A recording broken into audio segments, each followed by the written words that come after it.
Welcome to episode 2 of Live a Little, my PowerPoint podcast. I hope you all are doing fan-freaking-tastic, as well as you can be in the current climate of the divided states of America.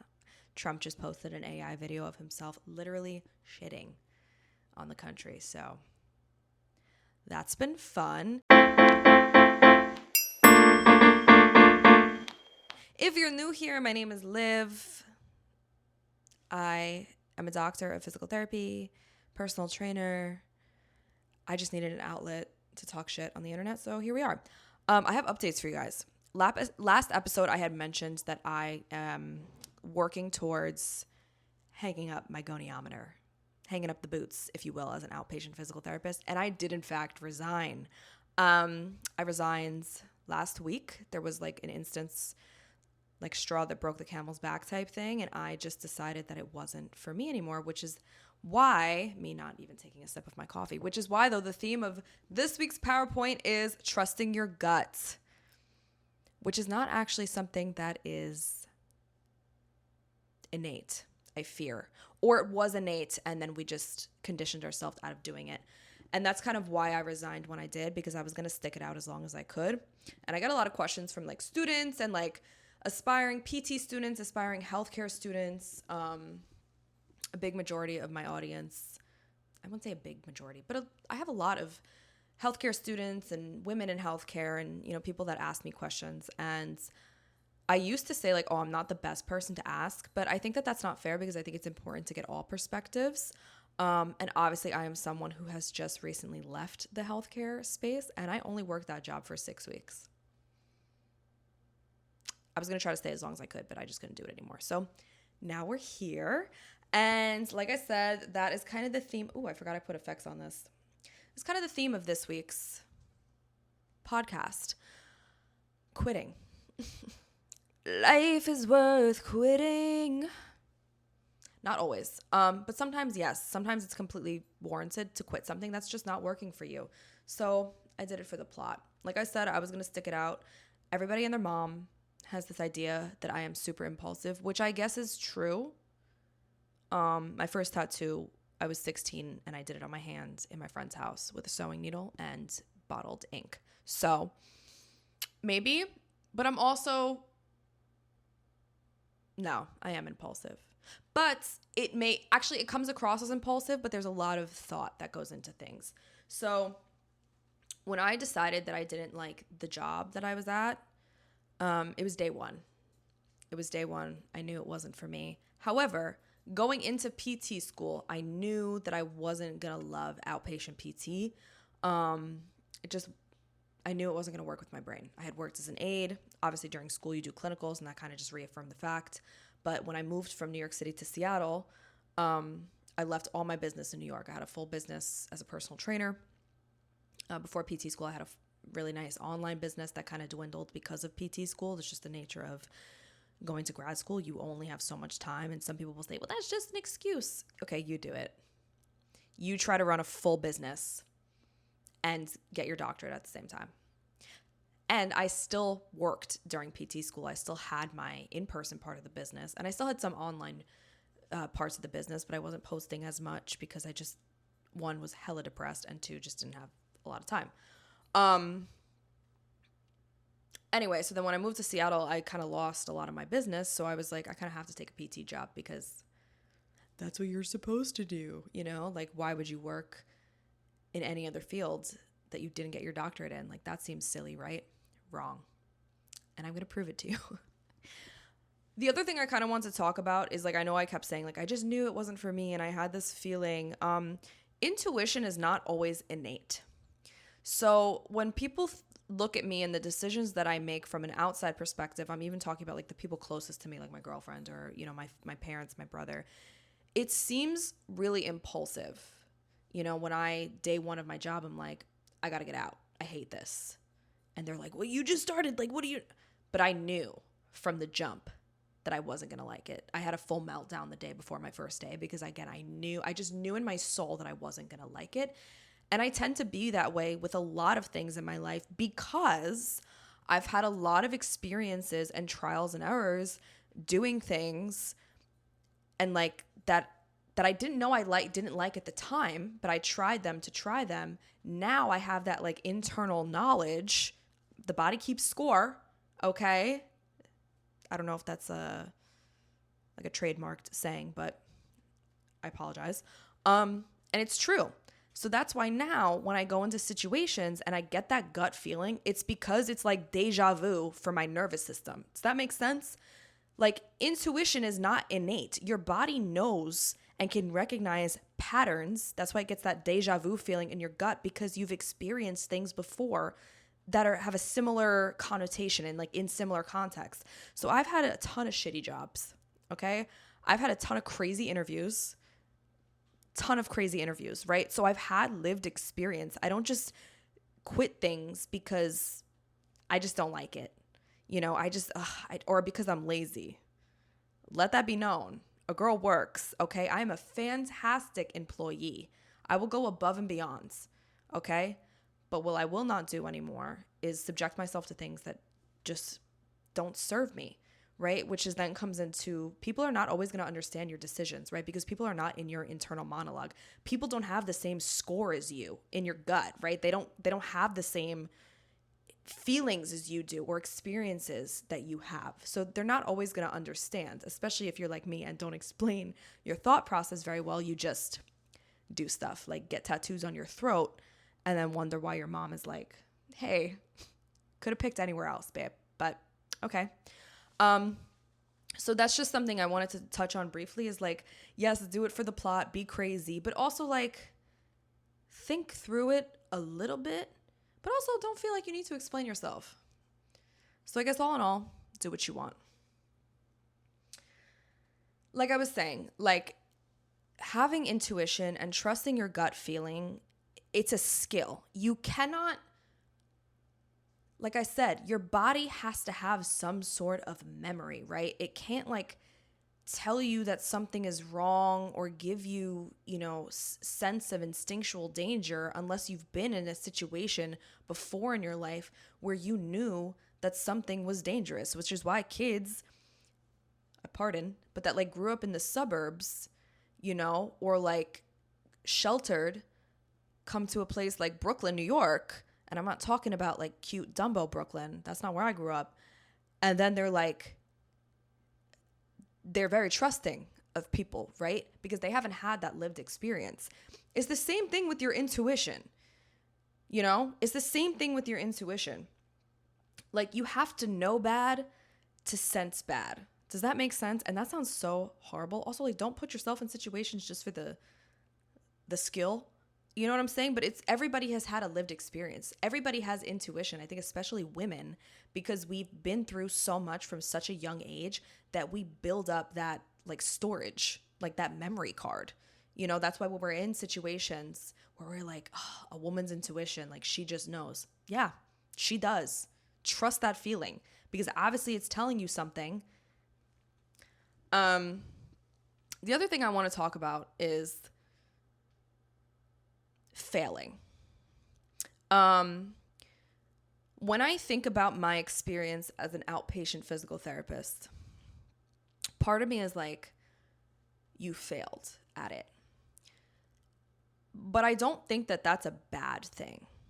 I failed at it. I failed to conform to the system because it just wasn't for me, right? If I had succeeded at conforming to the system, I don't think I would have been happy in the long run. And I spent a lot of time on Reddit, reading the physical therapy Reddit. And if you guys are in any sort of healthcare career, get your ass on Reddit, okay? Because it's real, unfiltered, raw opinions. People get real confident when they're anonymous. Sometimes that's really harmful. Sometimes it's really helpful. And in this instance, I think it's really helpful. Cool people go through shit, right? When I was talking about my, I guess, failure in business during PT school, before PT school, when I had first got accepted, by the way, I was waitlisted. So I didn't even get accepted right off the bat, okay? I was waitlisted. So that already kind of felt like I was going in as a little bit of a failure. But I had this idea that I was going to be able to keep up with all my businesses and like also get my doctorate. And that just wasn't the case. So yeah, I failed at that, right? Cool. Whatever. But I've learned from it, and now I'm rebuilding my business because I've realized through experience that that is just my passion, right? And again, that's also just unique to me. I had a really hard time in PT school. I almost failed out twice. If you guys didn't know, I did. I was very candid. I've been candid about it, even on like my TikToks and stuff. I almost failed out twice, and it wasn't because of lack of intelligence. It was because of undiagnosed neurodivergency and also just not loving it. It wasn't my passion, but I stuck through it. I have the doctorate, yada, yada, yada. Cool. Again, some would say that I failed almost at PT school, right? I failed at my business. I failed at PT school. I failed at my outpatient physical therapy job because I just couldn't do it. And I was only there for 6 weeks. Yeah, I failed, but I'm not mad about it, right? Because it's just not meant for me. The coolest, and but here's the silver lining, right? I ended up being the one to speak at my graduation, right? I wasn't the valedictorian. I wasn't even the salutatorian. I got no academic awards. Okay, yeah, I killed it at clinicals because I'm a great people person, but I didn't get any academic awards because I wasn't an academic, weapon.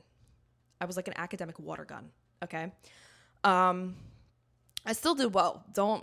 And school is still hard. I wasn't a C student all throughout PT school, right? I got my shit up.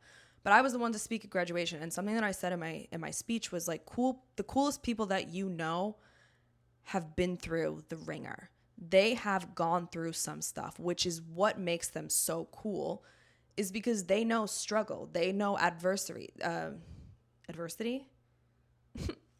Pardon. I didn't major in literature. And that's how I feel about this PT job. Yeah, is it scary to then now I don't have a salary job? I don't have health insurance, especially in this. Yes. Does my heart feel better? Does my brain feel better? Does my gut feel like, yes, you made the right decision? 100%. So yeah, am I going to struggle a little bit? Yes. Would I rather struggle pursuing my passion than struggle trying to make other people happy by succeeding at this PT job? I don't know. And that's why I always said, I keep saying, intuition and your instinct is strong and it's there, but always follow up, which is why when I first had the instinct the first day of my job, I didn't just quit right then and there because I was like, let me just try. 6 weeks later, sent in my resignation, right? So my instinct was right, but we also have to be a little bit logical, right? So throughout that 6 weeks, I was trying to find data. I was collecting data on my experience to collect fact so that I knew that I made the right decision, right? Logic and emotion can work together. You just got to know how to do it right, girl. You just got to know how to do it right. And that's why I'm saying people are not always going to understand you because people don't live inside your brain, right? You have this inner monologue. Not everybody's going to know what you're thinking. Tell people a little bit because in my case, I was just like, hey, I'm quitting. And then everybody was like, what? I mean, I'm like my family. I gave notice for my job. I'm not that big of an asshole. But people are not always going to understand. I'll give you an example. So if you guys don't know, I'm a trainer as well. And I've worked as a trainer for almost 7 years. And I got licensed when I was 19. First job that I had was I was recruited at the gym that I was a member at. The day that I got certified, they found out and they were like, hey, do you want a job? And I was like, sure. Because again, I'm 19, I'm in college, right? This is what I've wanted to do. Immediately, creepy vibes from the manager or like the director. Ended up leaving that place. I ended up then just scrambling. Pardon, I have gas. I have indigestion. I ended up scrambling and then going to apply at another gym that's famous in Brooklyn. All dudes. And I was stoked when they accepted me for an interview because I was like, this is a famous gym in Brooklyn. Everybody would look at that gym and does look at that gym and goes, wow, that's a sick place to train, right? So I go in, it's all dudes. The guy sits down with me. He makes me take a test, like a written test. Pardon my coffee maker. She's a little, there she goes. I'm not cutting this out. There she goes. Country road. I'm back. Okay, she's done. He made me take a written test. Then he made me do a physical test. I had to perform a series of exercises, anything that he called out. And it was like a humiliation ritual in front of the whole gym. Then he sat me down and he was like, okay, you're like an intern now. Paid, but an intern now. And I remember asking him, because I had that experience with SA, or like SH, I should say, at the previous gym. And I had told him about that.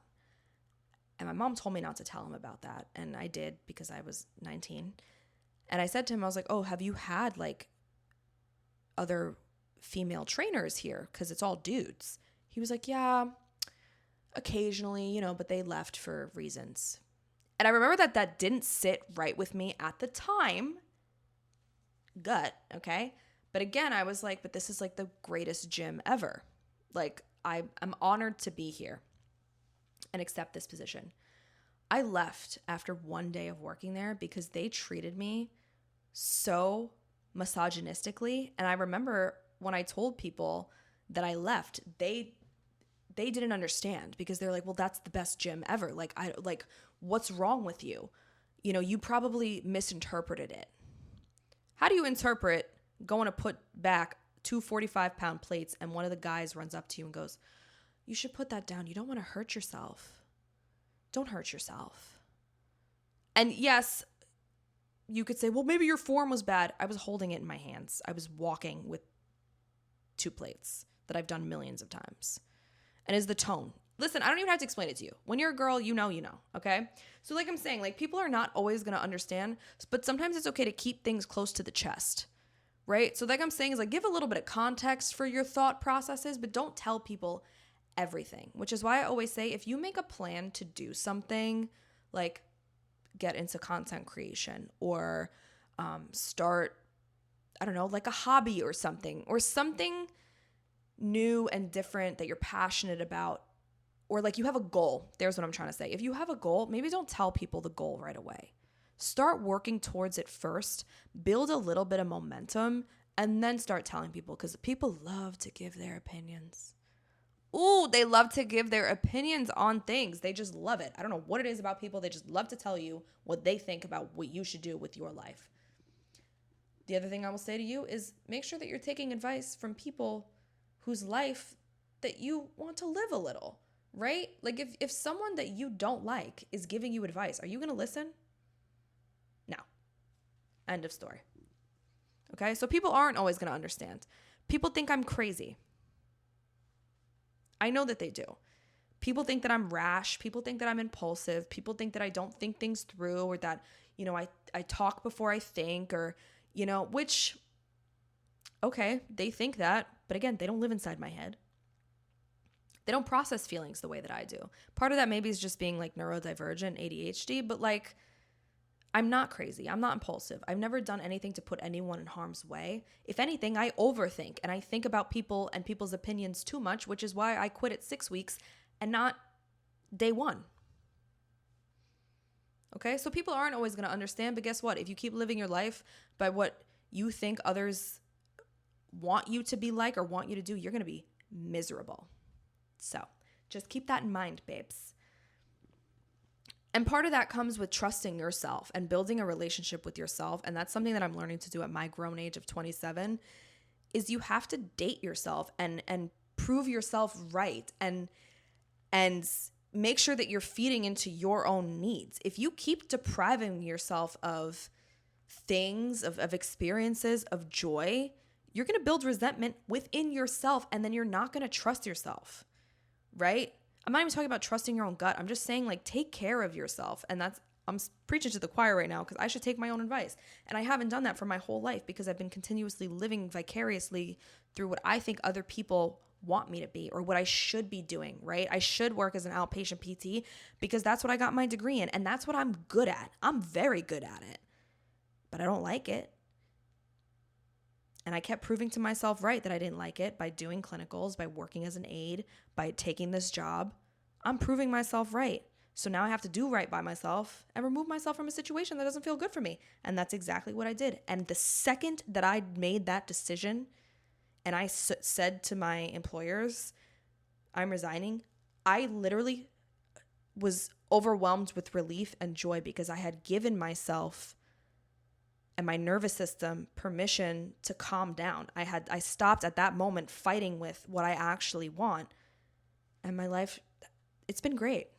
And even though I'm still, continuing to work there because I gave them notice, I don't feel stressed being there anymore because I know I don't belong here. I'm finishing out my time, but I'm free and I don't owe anybody anything, right? So think of yourself as like your best friend. What would you tell your best friend in a scenario where she was miserable or they were miserable, he was miserable, what would you tell them? To stay? No. You are your bestest friend in the whole world. You're going to be with yourself from beginning to end. Remember that. So you have to build a relationship with yourself. You have to trust yourself. You have to prove yourself right. You have to treat yourself like your friend and take care of that friend. Give that friend advice. Follow through on that advice. And that's something that, again, I didn't learn until I was obviously in my late 20s. But I think that also just comes with age and then being a woman who, like when you grow up, especially as an older sister, okay? When you grow up constantly feeling like you need to fulfill a role from when you're young and you're parentified from when you're young and you feel like you need to be someone, a specific someone to please everybody else, you don't have a relationship with yourself. It's like you're avoiding yourself. So I stopped doing that and now I'm here, which is also why I've been posting on the internet more because that's what makes me happy and that's what builds community. I think a lot of girls need to hear it from normal people and people that are not influencers, right? Like I'm not really, yes, do I have a following? Sure. I don't get PR. I don't get brand deals. I don't make a lot of money from, I'm working, right? I do my online stuff, but that's what makes me happy. So I think it's important to hear it from someone like me. You can make your life whatever you want it to be. It is going to be hard. It is going to be so scary. But like I said, cool people go through shit. Okay? Successful people take risks, and success is different for everybody. But everybody that you look up to or someone that you find as a role model has taken a risk at some point in their life. That's just the game. That's what I was saying. Everybody thinks I'm impulsive. I'm not. Okay? But I do think that there is a time to be a little bit impulsive, right? For instance, again, I could have sat working there at any of the jobs that I've had and any of the jobs that you might have had that you've left. You could have sat working there for the rest of your life because that would have been, in a way, maybe the easiest thing to do. Sometimes you just got to quit out of nowhere with no notice. Sometimes that's what you just have to do, and that's okay. And this goes especially through like my ADHD girlies. And this is a shorter episode, one, because my camera is running out of storage, and two, because I got to go back to work for my afternoon patients. But that's kind of just what I've learned. And this was more, I guess, just like a little update episode and letting you guys know where I'm at and that I hung up the Goni episode 2. And I'm figuring it out, just like all of you. I'm really trying to figure it out. I live in the same world that you guys do, and it's really scary. But through these hard times and through these scary times in this political climate, one thing that I have learned and that I do keep hearing about from my fellow people on the internet is we see how awful people can be, how terrible the world is in some regards, but also that reminds me that like things can be gone in an instant. This life is really short. I'm grateful from where I'm at. Why am I not going to live happily? Because it's not like when our parents and our grandparents, where they worked 40 hours a week and they were able to afford a house and have kids and still go on vacation, middle class, you could still survive. It's not like that now. I have no plans to have kids, to get a house anytime soon, right? I'm also gay. Do I get married today or do I never get married, right? Because God knows if that law goes away. Why am I going to live miserably? I'm not doing it. I refuse to do it because then it just feeds the system. I'm not doing it. So that's a little bit of an update. I hope you guys, if you listen to me rant, basically, I hope you learned a little something. I hope it gave you just a little bit of motivation to speak your truth internally for a little bit. Because like I said, keep it a little bit close to the chest, but trust your intuition, right? Learn to trust your intuition. Like I said, collect data, prove yourself right, build a relationship with yourself, because that's just going to sharpen your intuition and your gut feeling more and more. It's a skill, just like exercise, just like dancing, just like speaking a foreign language. It is a skill that you have to exercise. So shorter episode today. I think that's it. Yeah. I hope you guys have an amazing rest of your week. Comment down below if there's anything fun you're doing this week, because let's just try to bring up a little bit of positivity in these dark ass times. But also if you want to vent, this is a community. Say what you want. Say things that maybe you don't feel like you can say to other people. I got you. I will respond. But subscribe, like if you haven't already. I love you guys, and I will see you guys next week. Adios.